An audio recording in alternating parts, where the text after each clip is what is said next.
So, day one, working on the Cota and puzzle number one, and it surrounds these little fellows, spark plugs. The guy who sold me the bike said it didn't have the correct plug fitted, but it had one that was the correct reach and reasonably compatible. He just fitted it so he could do a little start test and show me that the bike actually ran, which is entirely fair enough. The plug that the bike came fitted with was this one, which is a BP7 ES NGK.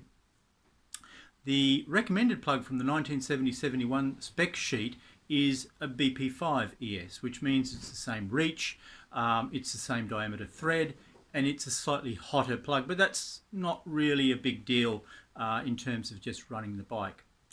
However, the 1968-1969 spec sheet recommends a B6 HS, same thread, but a very much shorter plug.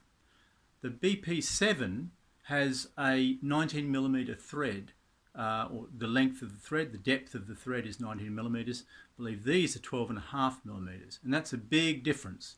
So I've just bought myself a BP6 HS in fact, and I'm going to use that one to get the bike to run.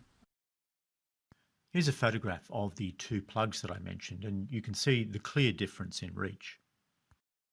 There have been changes to spark plug design and designation in the 50 years since my Cota was made, and I found it a little bit confusing to find out exactly which plugs were the modern equivalents of the ones that were recommended. I've come across a chart that describes all of the code descriptions for NGKs, and I'll publish it alongside this post because it really helped me untangle the alphanumeric coding of NGK plugs.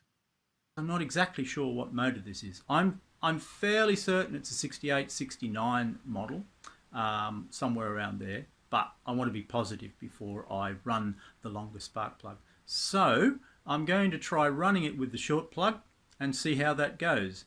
Then I'll start taking the bike apart. But I don't want to take it apart until I've had a chance to have a ride on it for obvious reasons. So let's see how this gets on.